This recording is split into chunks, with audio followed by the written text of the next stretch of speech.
What happens when a young girl refuses to accept the role society hands her?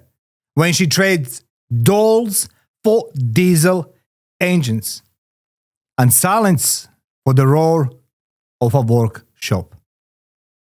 Louise Azzopardi began her apprenticeship as a heavy vehicle mechanic. At just 15 years old, in a world where the men ruled the floor, she didn't just survive. She excelled. Representing Australia at the international WorldSkills competition, she placed fourth in the world. But even standing on the global stage, Louise looked around and asked herself a very confronting question. Where are all other girls? That question became her mission, from mechanic to trainer, from assessor to coach. Louise took the harder road, not because it was easy, but because she knew impact lives in action, not comfort. That's why it matters. Today, she's not just talking about tools and trades. She's talking about breaking barriers, building confidence, and proving that courage doesn't care about gender. This isn't just a story about mechanics. It's about mechanics of the human spirit. Louise Azzopardi battlefield wasn't war. It was workshops. And today, she shared with us what it takes to rise above expectations, rebuild identity, and inspire the next generation to grab their own set of tools, and most importantly, change the world. Welcome, Louise.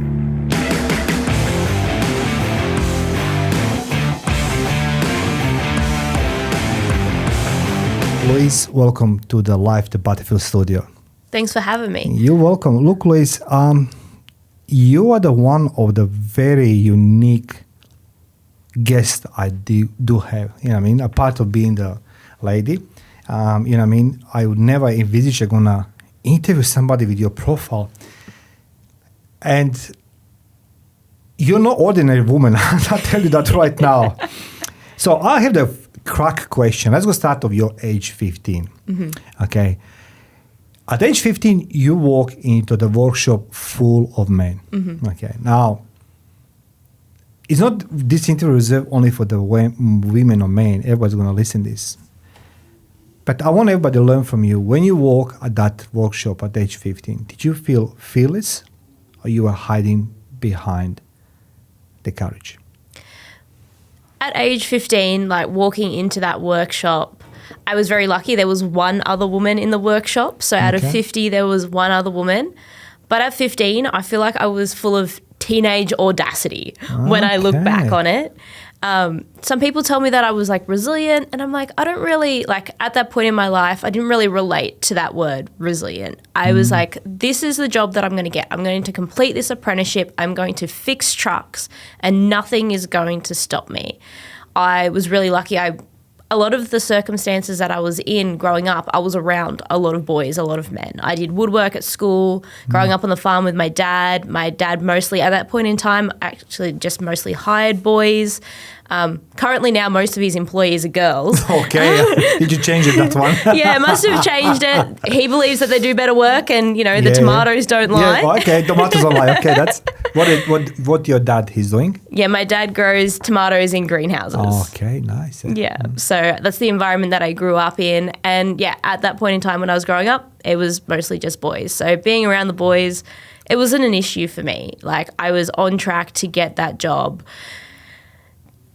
I think the only fear that I had was fear that I wouldn't be able to do the work. It wasn't because I was a girl. It mostly was once I got to the work site and into the workshop, there was so much to learn. So much to learn from end-to-end truck, the systems behind it, how to fix the systems. Not only that, then you have customers coming in doing funny things with their trucks and you got to work out what they've done. It's your run-of-your-mill breakdown. there was just so much to learn. And once I kind of worked out how much that I didn't know, I think a bit of fear come in at that point. But stepping into the workshop first up, I was like, this is exactly what I want to do, and this is exactly where I'm meant to be. Can I just make the parallel now? Because I can't just say I admire you, because that would be understatement, literally understatement. You know, all of us, we have the life story, how we grow up, where we grow up. And, you know, most of the men start their life story. My mom didn't love me. My dad was alcoholic, you know what I mean? And he had no money. I had no McDonald's, blah, blah, blah. List goes on. But not with you. So last night I watched documentary about a girl called Bonnie Blue, right? And how she makes £2 million, which is $4 million per month, on sleeping with so many men. That's not a job. That's not experience. That's not nothing, but people buying this. But I wanted today from this interview, people see what a true strength it is, what is true determination comes from. And that's from you, Louise. You didn't take an easy path. You walk into the workshop. Now, can you just bring a little bit Bekes into your life and saying your dad, I want to do the trucks. I don't want to Barbie dolls. I don't want to be the, you know, beautiful girl just on high heels walking around, and I want to be among the grease. And I believe that a lot of guys that were smoking and drinking, like being in a men's society, like, you know, can you give us that insight? How your parents reacted when you say, like, I don't want to do Barbie dolls, I want to do drugs?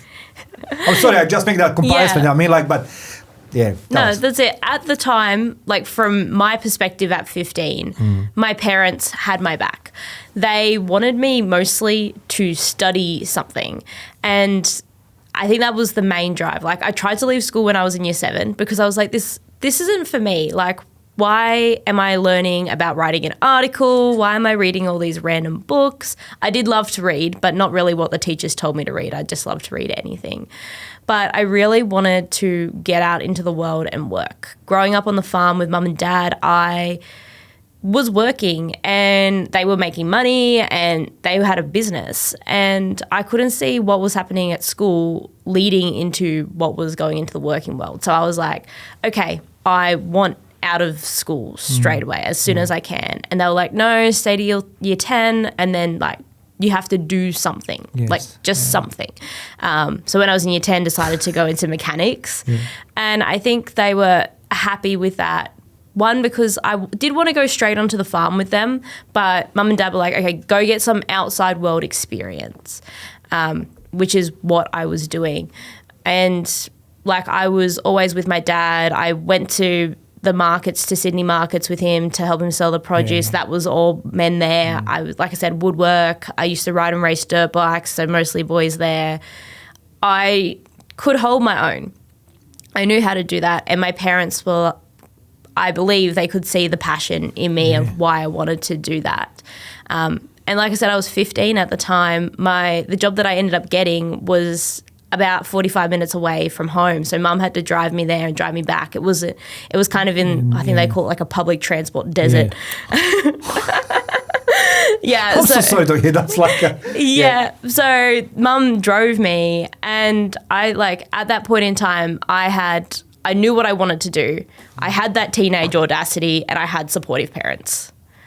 And that's probably the main reason why I succeeded. Look, we all have to talk about success, but it takes a long road of being persistent. You know, one thing I learned in the army for 14 years, when we always ask what the discipline it is, and, you know, we've been explaining the struggle. The struggle is real because you need to wake up in the morning. You need to do these certain things. Nobody want to do it. So it is a struggle, but it's been embedded in you over the time as a repetition. When you represent Australia, I want to talk now that part. So when you represent Australia on world stage, for those who don't know, you are doing the the competition in WorldSkills, So WorldSkills, like the Olympics for tradies, it's run regionally, nationally, and internationally. So overview of that. In 2015, when I was a fourth year apprentice, my apprentice mentor, I was working for a really large company. We had an apprentice mentor that was assigned to the east coast of Australia. He put me and another guy that worked with me forward to compete in the WorldSkills competition. So yeah, like the Olympics for tradies, for mechanics, what it looks like is 6 different stations that are like 6 different breakdowns. And we had to go in and repair that breakdown, whether it was hydraulics, gearbox, electrical, steering, suspension, engine, like rebuilding situation. We had to go in, show what we could do, fix the fault, communicate with the judge, be safe along the way. So I was put forward to compete in that in 2015 when I was a fourth year. And that competition has an age limit. So it's kind of mostly just for the young, like for the youth. Did you feel that when you've been sent on world stage, first of all, like I feel embarrassed because I never heard such a thing. I don't know why the news don't say this thing. You know, I mean, maybe in 2015, maybe it was on the news, maybe it wasn't. But the thing it is, I never heard such a thing is happening, that type of Olympics for the tradies, right? But you're a young woman. Did you feel like you carried the weight of a young woman who had never changed on that stage, or did you think that you've been sent to fail? I want your honest. I want your honest opinion now. So the 3 levels, the regionals, nationals, and internationals, went over 2 years. When I went to the regionals, I felt like it was just me. Like I didn't feel like I was representing anyone else. When I went to nationals in 2016, I had been told that I was the first female to compete in the heavy vehicle national competition. So the competitions run in all different trades, but particularly for the heavy vehicle maintenance section, I was the first female to compete in that. At that point in time, I was feeling like a lot more motivation. Yes. I was feeling like, yes, I'm the first female. I'm going to prove that we can do this. And it was kind of a fun motivation, like a strong, like I could do it. In the regional competition, I also came second, and then I had the mentality that I'm like, none of this second bullshit. Like we got to train, we're going to win. So I had that behind me as well. Then the year after, when I went to internationals, I had changed workplaces at this time. I had a site that we worked at where the site owner was very sexist, and I had that kind of comments every day as well. So that chipped in. Then that kind of started to bring me down. That's when I felt like, okay, I'm really representing all women, because there are people out there in the world that don't believe women can or should do this. And trying to prove against that weight was really heavy. You already now chipped into that question, because when you're on stage, you ask yourself, so I'm going to cite that question you ask, where are all the other girls? Now, was that a question of anger, or it was a cry or loneliness? How did you feel when you said that question?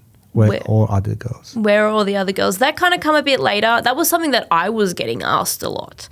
Like I said, the teenage audacity kind of really pushed me through. Then when I started to kind of calm down and that went away, then when people were asking me these questions, then I was asking myself, like, where are the other girls? Like, why aren't they here?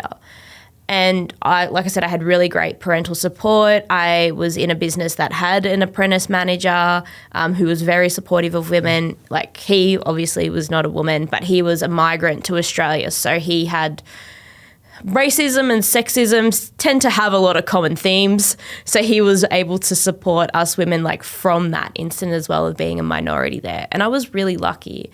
As I started to meet more girls, not only in my local area, but with the WorldSkills competition internationally as well, where were they?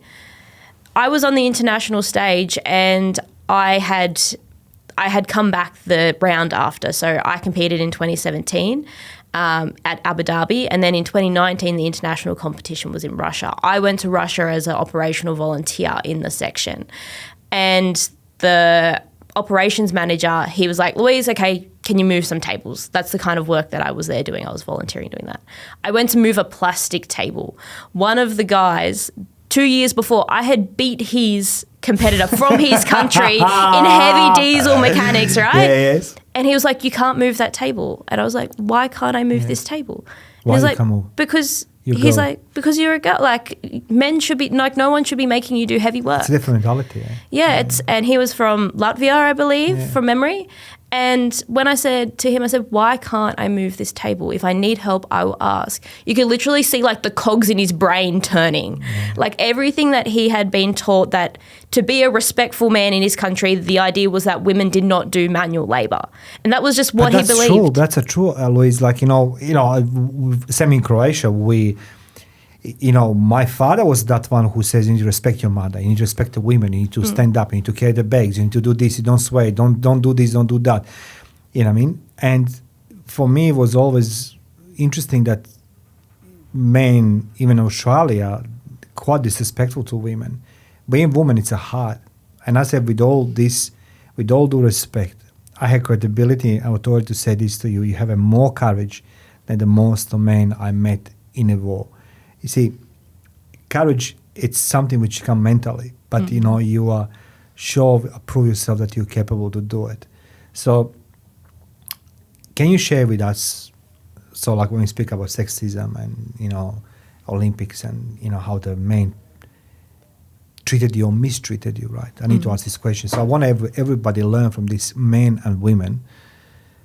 What was the harshest moment when somebody told you, you don't belong here, or you're not supposed to be here, you're not a part of the team, or because you're the girl, you're not the guy?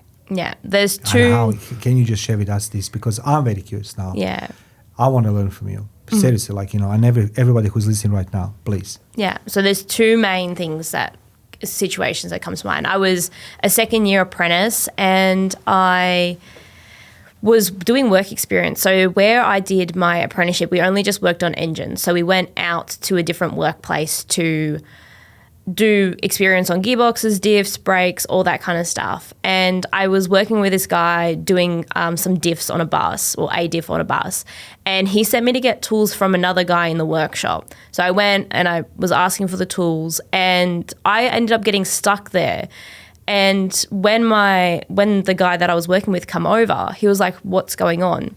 What had happened was the guy that I was going to get the tools from, he was from Russian descent. He had a very strong cultural background. And when I went over to grab the tools, he said to me, he said, I wouldn't let my daughter do this. I wouldn't let my wife do this. I wouldn't let any woman do this. Like, why are you here? You shouldn't be here.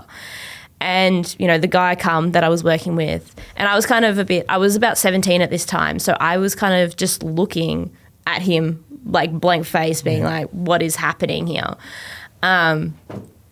And the coworker, like the guy that I was working with, he come over and he was like, but she's doing the job. She applied for the job like everyone else. She wants to do the job. Like, why shouldn't she be able to do the job? Yeah. And it's kind of that conversation, like, it's well-paid work. Everyone deserves to get well-paid work that's in demand, and that's what I wanted to do. I was interested in mechanics and I wanted to be there. So having someone stand up for me in that point in time I was really, really appreciative of that. May I ask a personal question which is related to this environment now? I drafted questions, but I have a feeling that conversation with you will go in different directions. So being the woman in a workplace which traditionally belongs to the men, which is the transport industry, diesel machines, trucks, tradies, list goes on. Do you believe that out there more women want to be part of that industry, but they're afraid to be? And what do you think was the biggest fear? What as a coach, as somebody who trains others, what's the biggest obstacle the women facing to step into this industry? Is a society, the family members, husbands, brothers, whatever it is, or the environment itself, not enough support? It's pretty much a mix of both. Okay. Society, I reckon, sometimes there's people outright in society saying they shouldn't do it, but there's so many subtle hints that women shouldn't be in the industry, or it's not, girls' toys are dolls, boys' toys are trucks, diggers, blocks, that kind of thing. That's getting better, but that's one of the softer things. when I started, like I said, I was with my dad all the time riding motorbikes. And one thing my dad would do, and my dad's mates, they would go motorbike riding and they would take their sons. But my dad would take me and my brother. So I was the only girl there. And I was, getting hands-on, adjusting chains, greasing chains, like just doing all the little things for the bikes. The boys that were doing this stuff, they were like, oh, you'll be like great electricians, great mechanics one day, have your own business. Okay. Louise, you'll be a great wife. Like you can maintain machines, you can cook and clean, you'll be a great wife. Now looking back on that, in that scenario, if I could do everything, why would I need a man? Why would I want to be a wife? Couldn't I just be Louise being able to look after myself? Yeah. But that was the comment that was being said to me. And they were saying it like it was a compliment. Like, okay, Louise, look at all of this. You can do all this stuff. You'll be a good wife. And that was one thing that stuck with me for a while that I didn't really notice had influenced what my goals were going to be. Like I was still at that point in time, I was going to finish my mechanical apprenticeship and my thought path was I was going to get married, have kids and do some guy's paperwork for his business for the rest of my life. Very sexy explanation. And I'll do his paperwork for the rest of my life. Yes. But that's what I had seen, the women around me. I'm sorry to laugh, but you make it is funny, but it is, yeah. I agree with you, yes, yeah. That's what I had seen so many women around me do. Like my mum went down that path, like she is very hands-on with the farm and everything, but if from the outside in, people would perceive her to be a housewife. My aunts, like my mum's friends, like some of them did end up having businesses, but the majority of them were that traditional housewife path. And I just didn't see that for myself. Once I realized there was a world outside of that, I was like, no, why would I do this? So in that place of noise where you worked, if you're willing to share, of course, I'm asking difficult questions, and the reason why I'm asking these difficult questions is because you're not just Louise Azzopardi, you're somebody who now coach other people. Mm-hmm.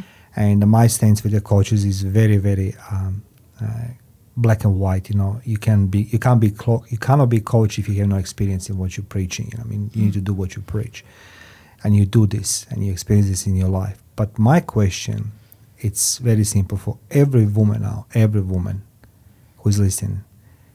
Was there moments when you have been silenced, and how did you feel, and how did you fought that?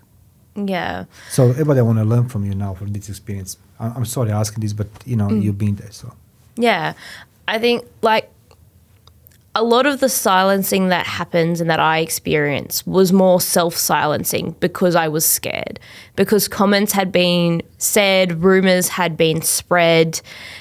Rather than being like, Louise, be quiet, you're a girl, having that directly said to me, it was, oh, Louise is a bit bitchy. Louise is controlling. Louise is, she's trying to sleep around or something like that. Louise. All those derogative comments. Yeah. And that made me want to be small to protect myself. It made me want to be silent. I didn't want to be annoying. I didn't want people to feel uncomfortable to work with me. I had an experience where I was part of an ethics investigation, and what had been happening and what had been brought up in the investigation was everyone in the workshop knew about it. So everyone got investigated. And after that, nobody wanted to speak to me because they thought I was just there to kind of take destroy their life, yeah. That's it. But I was like, I'm not here to be treated like crap. And when I was being treated poorly and I stood up for myself, then instantly after that, the situation was actually worse for me. Of course. But once I got through those few months where it was worse, it was a whole lot better. And that period of time where it gets worse, I think, is where a lot of people in general, not even just women, people in general pull the plug. Like, it's hard. It's hard to be isolated at your job because you stood up for something you believe in. It's happening in the safety culture, people calling out safety with psychological hazards being legally in there in the documentation for everything that's being implemented. People sometimes, to protect themselves, they isolate. Yeah. And people isolate them, comments get said, and trying to protect yourself and stay in a job, sometimes that makes you want to be silent. who was there for you there in those moments? May I ask you, who was there for you? Yeah, my family. I've got some really close friends. And one thing in that first scenario where I had experienced the ethics investigation and the loneliness after that, there were other people, once they realised that I was there to stand up for myself, I wasn't going to take any more crap and I just wanted to do the job. The people that were also silent, they have a community. There is a community of those people who had tried to speak up and had been burnt and who knew that experience. And they ended up being my support system. They didn't want to let anyone else in who was just there to be cool and fit in and do unsafe things because that's what was getting the praise from a certain amount of people. These other people that had stood up for themselves and were kind of ostracized from the cool kids, I found them after going through that experience and they were really supportive. I'm going to share with you something what I experienced, and that was in last century, literally last century. Just a few months before I was transferred from Department of Defense to Foreign Affairs, we started getting cadets, female cadets in military. And we were all on like, what does that even mean? You know what I mean? Like, what do you mean women? You know what I mean? And I'm not proud of what I'm going to say, but we behave very badly towards them as a man, as a male officers in the military. We did, you know, and regardless of everything, like I was belonging to the group of the, or cohort of the men, you know what I mean? Who will do everything to make everybody smaller than ourselves. Yeah. And I just want to say thank you for standing for every woman out there, even men who is afraid to speak, because I know in my vicinity when I was in the military there was a lot of even soldiers or NCOs who were good in what they do, but they've been bullied to that extent that they need a protection some type, you know what I mean? So they will go with a group rather than staying outside, you know what I mean? Yeah. But you show the balls. You see, that's what makes you different, Louise. I want you to be proud. And I know it's not easy, you know, go through life as you go, because we just started your interview. But thank you for standing for everybody, because I truly believe that education is the key. That women are not secondary class of citizens. They are not just the mothers and the, you know, my uterus and whatever, making the meals and doing the bills. Yeah. Thank you for doing this, Louise. Yeah. Honestly, I really admiring you. And also thank you, Angie Dion, for putting me in touch with this lovely lady, because she put us in this one. So, and I want to thank you as well for sharing that experience, because I think what stops a lot of people in general from changing their behavior is they don't want to acknowledge that there was something wrong to begin with. Like, so many people go along with the group because as humans, going along with the group is a physical safety thing. Like caveman days, you stuck with the tribe. If you got kicked out of the tribe, that meant you're going to get eaten by a tiger or you're going to starve, that kind of thing. So humans naturally go with the pack. And so many times, like, you see with teenagers mostly, they want to fit in. That's, as a teenager, pretty much your hormones are telling you fit in, otherwise the world will end. Because, you know, caveman days, that was actually true. And so it is true. No, you're absolutely true. Like, there's a famous philosopher, C.C. Young. He make a statement.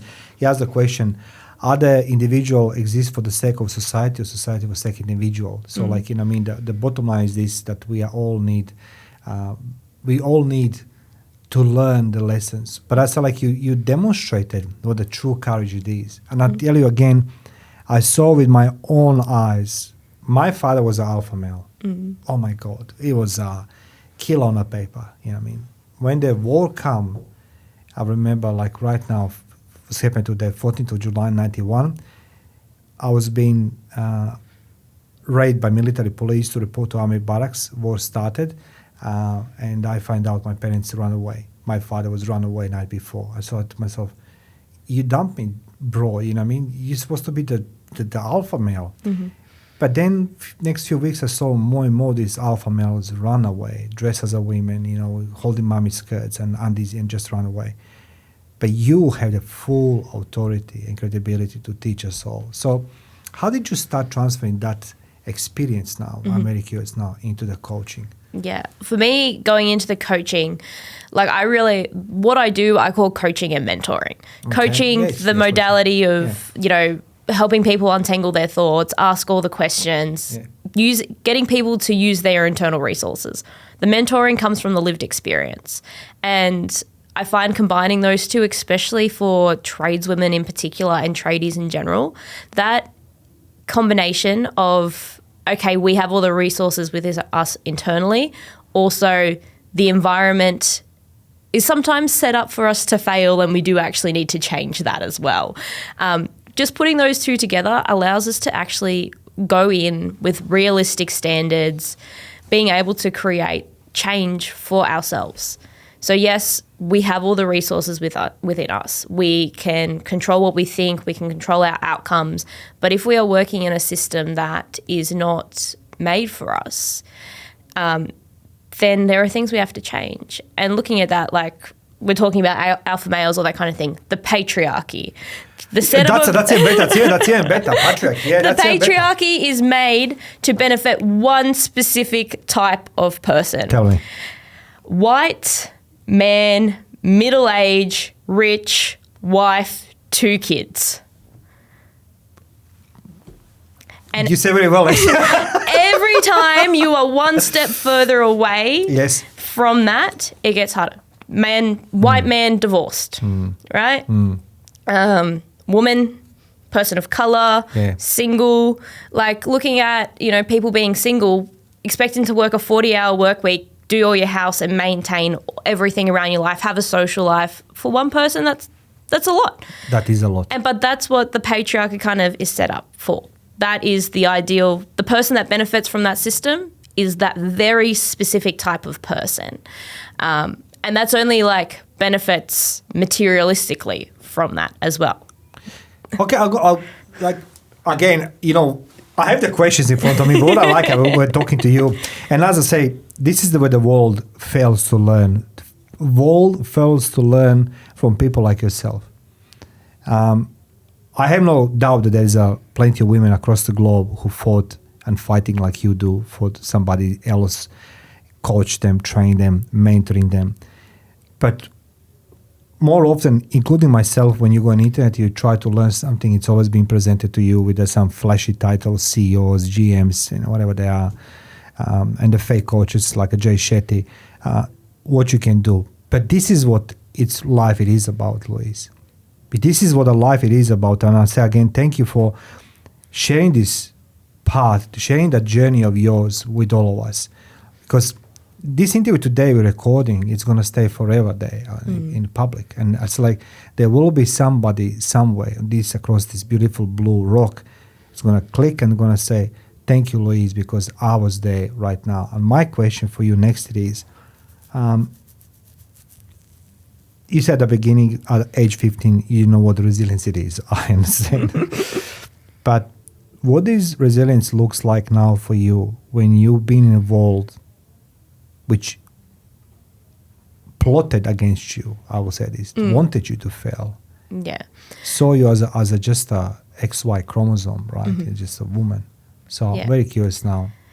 I think resilience for me now is being able to not let things that are pretty much inconveniences stop me from achieving my goals. A sexist workshop owner, inconvenience, you're not going to stop me from doing, what can I learn from this workshop, move forward. Interesting. Don't let it come in. One thing about resilience that kind of annoys me at the moment is when a CEO of a very large company says we're gonna give resilience training to all of our employees and that's gonna solve our bullying. You want to talk about this? You want to tell me how this trainings looks like with all these flashy? Yeah. So the solution to the bullying in the workplace is to give everyone resilience training, right? But if the problem is that all of the management have these big egos that want to make people feel small constantly over and over again, resilience training is not going to help because these aren't inconveniences that go away. These aren't inconveniences that are like, oh, we're short-staffed for a couple of months. We're trying to fill someone to fill in. Can you step in and do some work? Or someone's going through a divorce, so they're a bit grumpy right now. No, if all of your management or your supervisors are on power trips all the time, resilience training is not going to retain employees. The resilience training is going to be like, actually, this is probably not something I should be resilient against. I'll find a better company where I don't have to be resilient every single day to survive. Oh, is that how? Oh, okay, that's interesting. Yeah. Like, why do we need to be resilient all the time? Resilience is important. There are hardships. We live in Australia, right? There's drought. There's floods. We get all these family members, divorces, illnesses. There are things that are unpredictable that happen to us as humans. Yeah, but if things are preventable, then resilience training or being resilient is not helpful. Solve what the problem is. Solve the problem. Solve the problem. I got that is solve the problem. I agree with the resilience. It is like I never heard so many times in my life words about resilience. Like I'm gonna laugh now on something I was being invited recently to go 3-day course to become the man, and it's like, what would I need to do this? I mean, the thing is, no training can help you if you don't utilize the tools and have the proper mentor who's going to guide you, like yourself. So my question is now, which role broke you the most? Which role rebuilt you as well? Yeah. In your working experience at age 15 and competing internationally. I mean, again, I don't know why Australia doesn't have you in the Hall of Fame, honestly, because you go against a man. And that's itself, the predisposition to failure. I mean, the girl doesn't know nothing. I mean, but you won fourth place. So, in your life experience, being among the tradies and the grease and the trucks and the, semi-trailers, I just got to put a few things. Yeah. Which role break you most, and which role rebuilt you? I think for me, there's one particular. Currently, at this point in time, looking back on my journey, there's one role that kind of did both. And this is kind of where my kind of view on resilience and all that kind of comes in as well. When I left the first company that I was working for, I had been through that ethics investigation that I mentioned. Then there was a bully. I decided that I was not going to be, quote unquote, resilient against this bully. I was just not going to be treated like shit. Yeah. So I ended up leaving. I got a new workplace. We went from working from an international company to a family-owned business. Not my family, but a family-owned business. There was 3 of us working there. And the owner of that business built my confidence back up. He stretched me kind of in a safe way. Go work on this truck. Awesome. Call me if you need anything, but like, I believe you can do it kind of situation, and built me back up. That boss ended up getting cancer. And so he got cancer, bowel cancer. He was supposed to be okay. During this cancer diagnosis, he was in and out of chemo. So he would kind of, I think people would call it like sublet. We would go to different workshops and that workshop will manage us. We would be mechanics employed by him, but out working at other workshops. Also in this timeline over this period of a few months, I started dating his son. Of course you did. Of course, why not? You need a little more excitement in your life, apart of the grease and the trucks and everything else. That's it. So we started off with 3 employees, the boss, me, and another guy. That guy left, and then his son also started working with us. So my boss, now going through cancer, being someone who built me up, was not only just my boss, but also my father-in-law at this point in time. I'm not with this person anymore. But yeah, at that point in time, boss that I worked with every day, also my father-in-law. So currently at that time, the man that I was in love with, his father was going through all of this. Like you said, you're Croatian. These people were Maltese as well. Didn't want to be seen as weak, that kind of thing. So watching someone who was so strong start to deteriorate physically, working against that, watching the family dynamic, that was that was hard to see. And I think we don't talk about that too much. When we talk about family businesses and the relationships that we have, even in larger businesses, we have people, I really encourage people to get like a work uncle or a work dad, like to have someone in that mentor relationship as well. I just want to say thank you for being you. Because, I told you at the beginning of the interview, when you see all these podcasters out there, And when I'm seeing all these guys and talking and like, when they open their mouth and how life was unfair, how everything is terrible, everything else, just the list goes of all this negativity. And then suddenly, I'm going to make you happy, make you rich, I'm going to make you successful. Please don't. But I could stay with you talking, forever because you are true inspiration. Because as I said, but we are now coming to the stage when I want to ask you, was there a moment in your life when you want to say, I'm tired to be example? Mm-hmm. Yeah. Can you share that one? I'm just tired of being strong. And I think that's hit me a few different points in my career. So the first company that I worked at, large international company, I worked there for about 4.5 years, starting to go through another bullying situation when I left. And my mentor that I mentioned at the time, Indian migrant to Australia, he was mentoring us. And I said to him, he's like, but you can do this, like you can stay. And I'm like, I know I can do this, but I'm just tired of being strong. I'm just tired of it. I shouldn't have to be strong every day just to come and do my job. And I was really lucky at that point in time. Lucky, and also I had put myself in this position. I created this position for myself. The reason why I met my next boss, the one that had gone through the cancer situation, is because I was training for the WorldSkills competition. Yeah. I was working on engines and I wanted to get experience on the rest of the truck. So I reached out to him and I started working there on the weekends. And I was getting bullied. I had gone through this investigation, this ethics investigation. I started to get bullied again. And I really was losing faith in the industry itself. I was like, nah, I can't do this. I think I'll go study engineering. I'll change my career kind of thing. And I was telling this to a friend once and she was like, but that job you do on the weekend, that's mechanics, right? And I'm like, yeah. And she's like, don't you really like that job? And I'm like, yeah. And she's like, so you don't hate mechanics, you just hate that workplace. And I'm like, oh yeah. Like I was so in it that I didn't realize that it was the workplace and not the job. And that's one thing that I coach so many girls on now. I literally just had a girl, between coaching calls, she changed jobs because we had gone through that. She's like, I hate this industry. I can't do this job. People are telling me I can't do this job. You are a coach. You know, I feel like, I'm sorry interrupting you because I'm excited to at least to say, being coach, it's responsibility and accountability because you're building somebody else to become better what they are. And you have the all tools and life and working experience, which nobody can challenge you, you know what I mean? Like, I can say sometimes like, maybe I was bullied when I was a kid.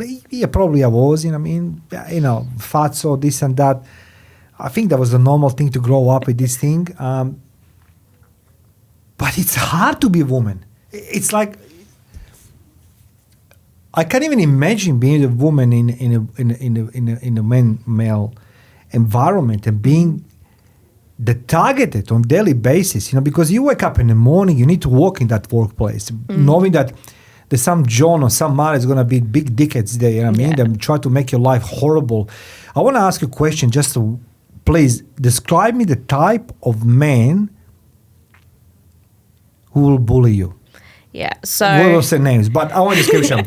White, Caucasian, whatever, middle-aged Mario Bekes type, or whatever. Yeah, I mean? So with the whole bullying and everything, in my experience, 99% of men have been great, right? But it only takes one to make you feel really unsafe, especially if they're going at you every day. Male, female, whoever it is, 99% of people can be great, but if one person is targeting you, then that is usually all that you focus on. So with this kind of the sexist type of bullying, because run-of-the-mill bullying is out there everywhere. But when we talk into the sexism style of bullying, I've seen two main flavors. And in the what's your flavor? We have to make it fun. Come on. Oh God! You know how much the saying, "If you don't laugh, you cry." No, but that's like if we're going from the conversation to the emotional. Drop down. and then now we're laughing. But okay, two flavors. Okay, please. If you don't laugh, you cry. I like it. Yes. What I found generalization, not the rule. Older generation, why are you here? Women shouldn't do this. You should be home. Does your partner feel comfortable with you making more money than them? They need to feel like the provider kind of thing. I wouldn't let my daughter that kind of older generation. Younger generation, being sexualized. being treated as an object. Why is that, may I ask you? What do you think? Like, because you're younger than me, like I'm 54 now. So like, you know, sort of you have a different insight in life than myself. So why is that? Why women become the sexualized an object rather than everybody's become Bonnie Blue rather than being a human? Yeah, why is not something I know for sure, but there's the peer pressure, the way that some men get taught to talk about women. I remember going through my apprenticeship. Personally, what this looked like for me is really struggling with my body image because I was going to work, right? These men that I respected technically, and I really wanted to learn from them, their technical, mechanical knowledge, was saying, oh yeah, you know, I slept with another woman this week. I would never sleep with her. She's too fat. She's got a funny voice. Like, how many girls have you slept with this week? And these men that I respected technically also were saying these comments that made me feel like I was an object. So they'd have these conversations at lunchtime and they were going, okay, cool, Louise, now let's learn how to rebuild an engine. And I'm like, and in a 15-year-old's mind, and even like, you know, up until I was 20, like that 5 years, and for anyone at any point in life, if you haven't experienced this, like that's confusing. It is confusing. It's confusing. And what that looked like for me is I wanted to really do my job. But also in my perception, if any man was ever going to date me, I needed to meet all these milestones of what I was supposed to look like, what I was supposed to do, how much I was supposed to speak, how much opinion I should have. Did you ask yourself how the wives of these guys look like? Did you saw them? Some of them I did, most of them I didn't. Okay. I'll tell you something as a man again. A little bit older than you. Most of these guys are big talkers, right? And I learned this as like when you're in the military, and I say, I know it's going to sound very stupid now, that's very fun. When you share the room with 50 other men, you sleep with other 50 men, not physically, but, you know, you share the room. In the room, logistically. And like, exactly. And I was, a CEO, commanding officer, and you hear all these stories, you know what I mean? And I said to myself, God, everybody has a sex except me. Like, you know, I had the one girlfriend. Then you realize it's all bullshit. It's a lie. Yeah. It's a lie. I'm telling you, it's a lie. And I think, like you were talking before about the alpha males that kind of ran off at war. Yeah. Like, I kind of see that as a fake alpha. Thank you. It's a ego. It's a weak ego that needs to be inflated. And when I see girls who get sexualized and that kind of thing, one of the things that I tell them is we are not here to stroke weak men's egos. We are not. That is not what any one of us, even a lot of the boys coming up through the ranks, especially if you have like a commanding, like you're saying, in the army, wherever it is, if you have someone who has a weak ego that's in a position of power, they will put you down to kind of fuel their weak ego to make them feel stronger. Men or women. Typically it happens more for women, like men doing it to women, but it happens to everyone. And that stroking of the weak ego, none of us are here to stroke weak egos. No. Look, I said, like, I grew up in quite patriarchal society. Communism was patriarchal society. Man was expected to drink, smoke, smack the table, and all these things. And my father was very, very good in this. He was actually exceptional in these things because he was always portraying himself as a true leader. Even he was a communist product, typical communist worker. But on a workplace, his name, comrade, Slavko, this and that. But then all my dreams crushed because my father, as I say, abandoned me when the war started. And so, like, whose father leave your own child? You know what I mean? Mm-hmm. His excuse was, I was need to take care of your mother and your younger brother. What about me? You know what I mean? Mm. Then in the war itself, a lot of these very brave guys are met, you know what I mean? And they're big on the paper. Even today, I can recognize them. They love to talk. But reality is, Louise, I said this as a Mario Bekes. You explained to me today in this interview how you done things. And that's what the most alpha males cannot do it. The bullshit, the watches, the good cars, the good chicks with the silicones, all these things means jack shit there. Mm-hmm. Unless you can stand up for what you believe in. Yeah. And another thing, last 2 weeks ago, I had a surgery. That was when we moved. Mm-hmm.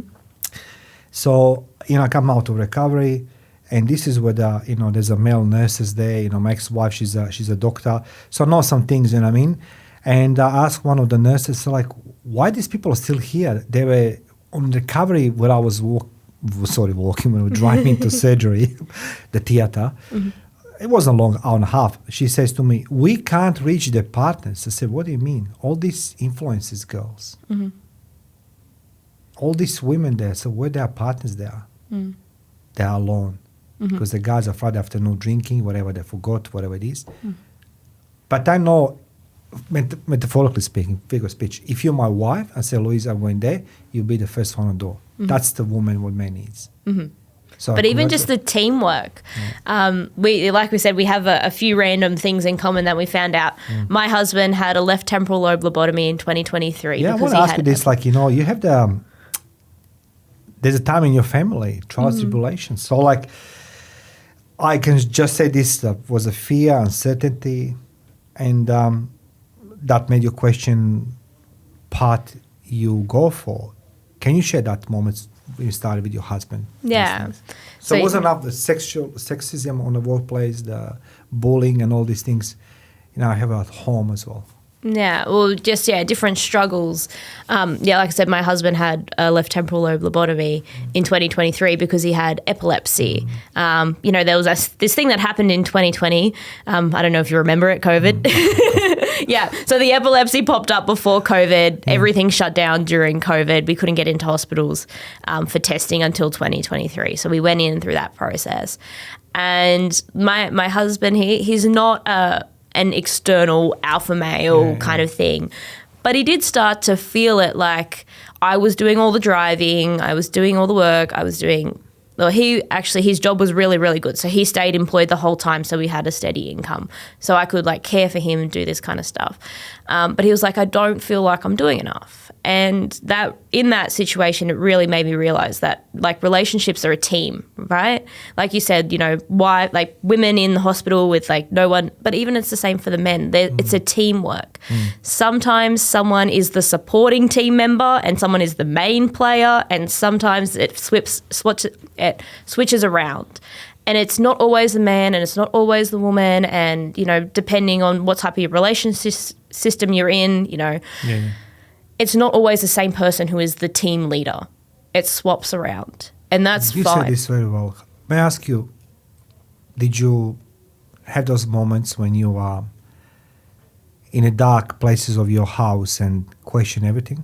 Yes. How did you deal with those moments? Because you needed to put a brave face for your husband. Yeah, I did. It was really, with epilepsy, one of the things is that if someone starts to get depressed, they can sometimes have more seizures or get stuck in that state a bit more because of their brain chemistry. But I went into a really low place where literally if my husband wasn't around, I was in bed. I couldn't do much.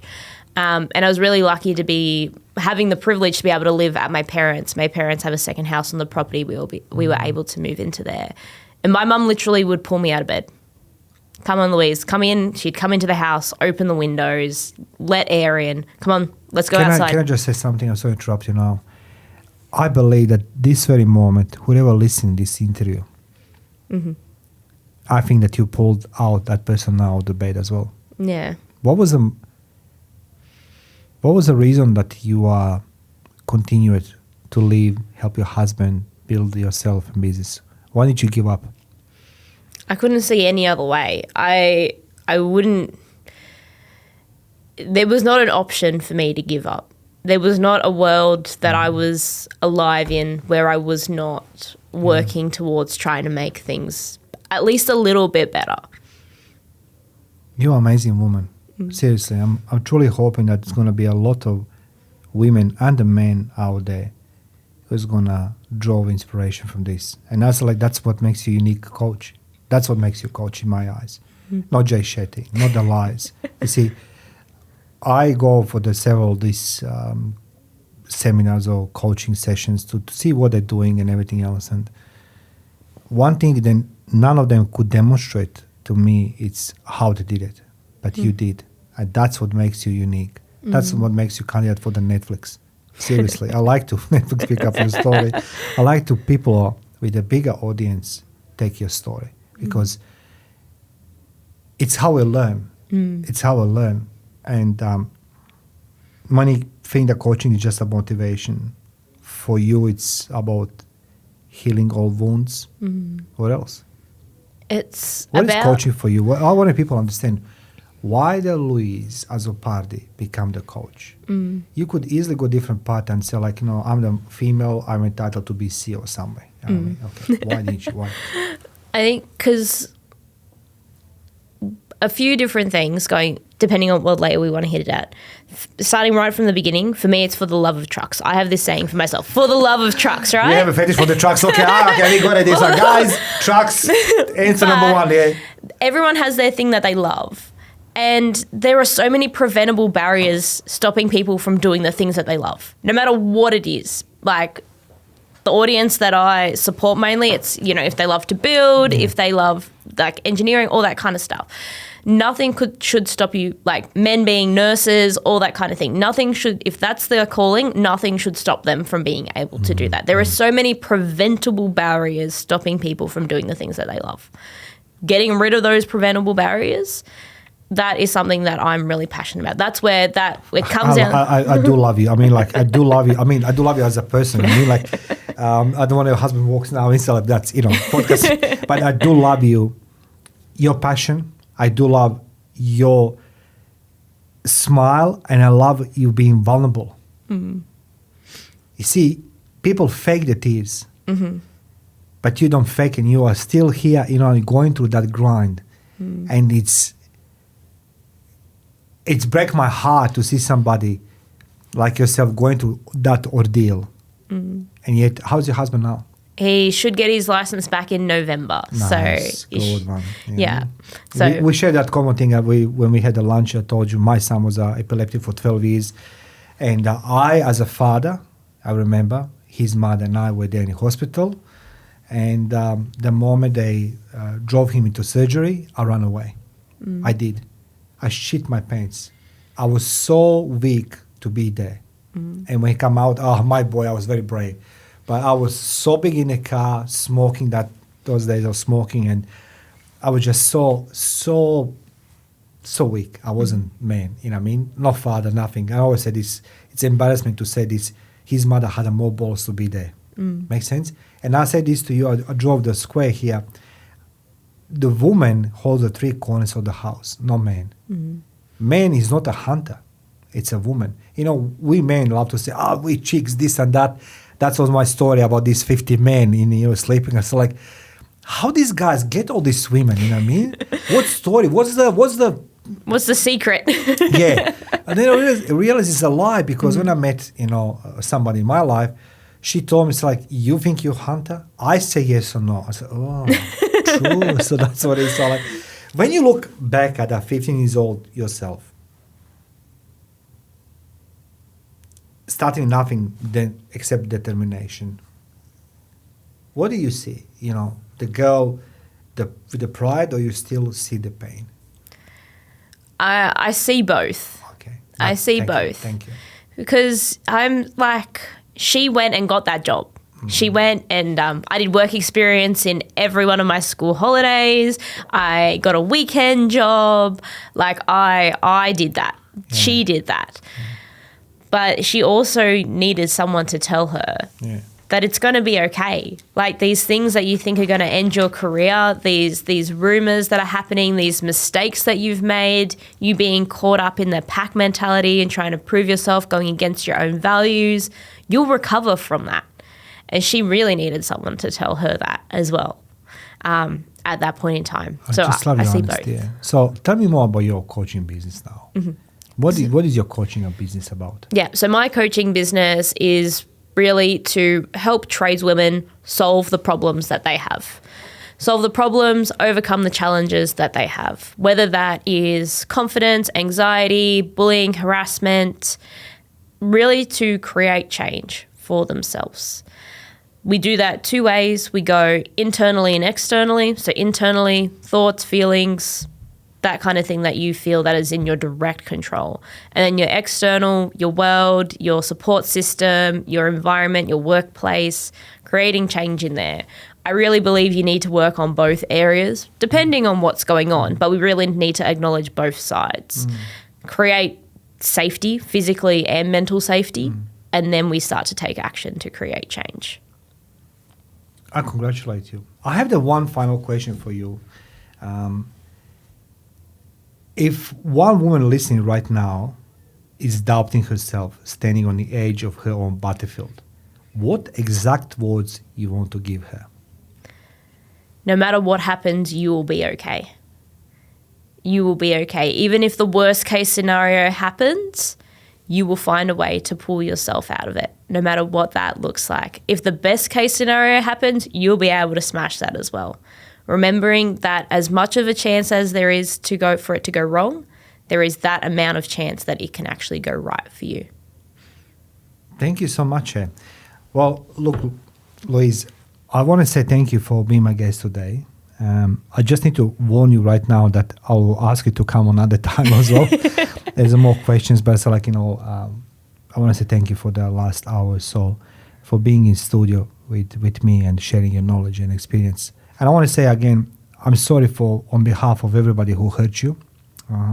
I want you to know that you are true inspiration, not for the women, for the men. And for all these guys out there, please, and the women, reach Louise to help you, how they can reach you, how they can find you. Yeah, so you can find me through Instagram at Louise Azzopardi Coaching. My website's louiseazzopardi.com. You can find me on LinkedIn or Facebook, either way. But yeah, feel free to reach out to me, follow, send me a message, especially if you're related to this episode. Please, you can send me a message to have a chat if you want to as well. We certainly will. Guys, that was my guest, Louise Azzopardi. She's a true testament. She's a true testament that impossible is possible. So next time when you think you're giving up on anything in your life, I want you to dig deep into this episode. And I want you to reach this amazing woman. She's been there, she's done that. In an environment which is very hostile, very sexist, very racist, very cruel, and can produce negative outcomes. Louise, she fought her way up and she fought for all of us. Louise, thank you for being my guest today. Thanks for having me, Mario. You're welcome.